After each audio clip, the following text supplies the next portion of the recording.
ভারতের এমন কর্মকাণ্ডে বারবারই ফুলে ফেঁপে ক্ষোভে গোস্বায় অন্তর ভরে যায়। ক্ষমতায় ছিলেন না এতদিন, বাট এখন তো ক্ষমতায় আছেন আসিফ স্যার। ভারতের আধিপত্য বাদ দিয়ে অনেক কথা বলেছেন, বাট রাইট নাও আপনি তো পাওয়ার। ডক্টর মোহাম্মদ ইউনুসের 3-0 কি হবে বিশ্বের তা জানি না, তবে এতটুকু জানি বাংলাদেশ নামক এই রাষ্ট্রটার সার্বভৌমত্ব নিরাপত্তায় তার এখন শক্ত ভূমিকা দরকার।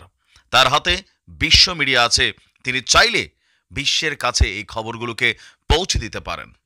গত 53 বছর যাবৎ যে দৃশ্য আমরা দেখে এসেছি, গেল 16 বছর যে দৃশ্যের বারবার পুনরাবৃত্তি ঘটেছে, সে একই দৃশ্য আজও ঘটছে।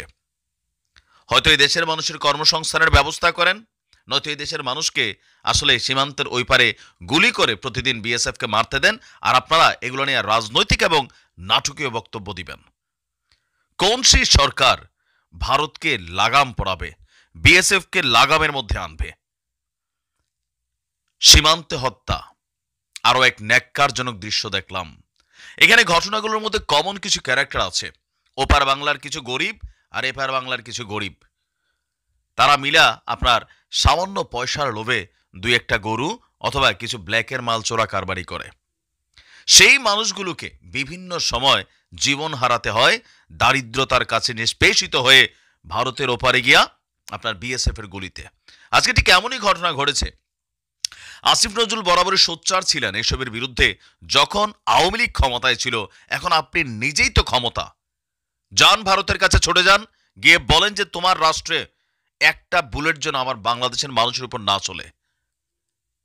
আমরা কার্যকর ভূমিকা দেখছি না আসিফ নজরুল স্যার, ডক্টর মোহাম্মদ ইউনুসেরও কার্যকর ভূমিকা দেখছি না ভারতের এই সীমান্ত বা বর্ডার কিলিং ইস্যুতে। দর্শক, আরও এক চাঞ্চল্যকর অবস্থান তথ্য আমি কতগুলো দিব। বরাবরই বলি যে বাংলাদেশের মানুষ ভারতের প্রতি যেই সব কারণে খুব বেশি মেন্টালিটিতে আপসেট মেন্টালিটি ক্রিয়েট করে, সেটা হচ্ছে এই সীমান্ত হত্যা। ভারতের সাথে বাংলাদেশের এই উত্তেজনাকর মুহূর্তে আপনারা যারা গরিব মানুষ আছেন, দেশেই চুরিচামারি করেন, ডাকাতি করেন, ছিনতাই করেন, প্রাণে মরবেন না। ও একটা গরু আনতে ভারত যায়েন না ভাই, মাইরা ফেলবে এরা এখন পরিকল্পনা কইরা।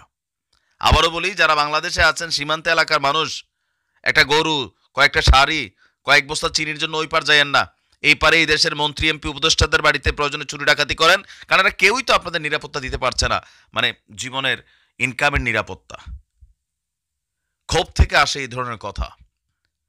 পঞ্চগড় সীমান্তে পঞ্চগড়ের মমিনপাড়া সীমান্তে আনোয়ার হোসেন নামে এক বাংলাদেশিকে গুলি করে হত্যা করে তার লাশটা নিয়ে গেছে ভারতীয় সীমান্তরক্ষী বাহিনী। আর কাহিনী কি সাজাইছে দেখেন। বরাবর আমাদের দেশে আগে ওই যে আপনার ক্রস ফায়ার দিত না, তারপর একটা নাটক সাজাইত না, ওই রকমই আজকে ভোরে তেঁতুলিয়া উপজেলার হারিভাষা ইউনিয়নের মমিনপাড়া এবং ভারতের সিংপাড়া সীমান্ত এলাকায় এই ঘটনাটি ঘটেছে।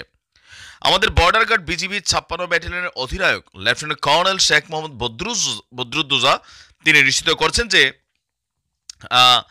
আনোয়ারের বাড়ি হচ্ছে পঞ্চগড়ের তেঁতুলিয়ার দেবনগর ইউনিয়নের দেবনগর এলাকায়।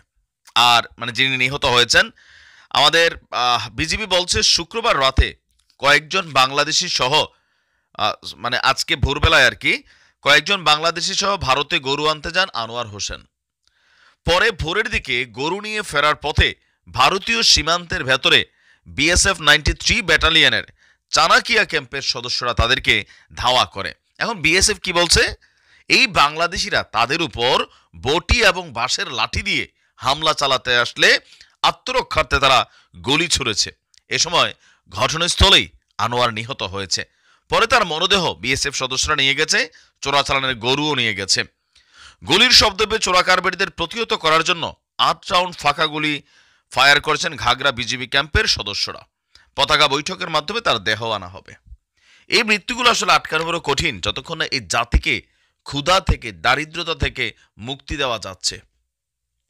দেশের অর্থনৈতিক অবস্থা ভঙ্গুর অবস্থায় আছে, উপদেষ্টারা ভালো ভালো খাচ্ছেন, এটা ভালো, শরীর স্বাস্থ্য ভালো থাকা দরকার, কিন্তু খাওয়া দাওয়ার পাশাপাশি একটু ভারতকে কন্ট্রোল আনার চেষ্টা করেন। খালি তো হাসিনারে বকতেন, গাইল্লাইতেন, তো এখন আপনারাই তো হাসিনার জায়গাটাতে বসে আছেন। আপনারা ক্ষমতায় বসার পরে কয়টা বর্ডার কিলিং নিয়ে আপনারা ইন্টারন্যাশনাল লেভেলে কথা বলেছেন? কেউই বলেননি। আওয়ামী লীগ তো চাটতো, আপনারাও চাটার কাছাকাছি আছেন আমার কাছে মনে হচ্ছে। এভরি সিঙ্গেল টাইম যখনই ভারতের এই বর্ডার কিলিংগুলো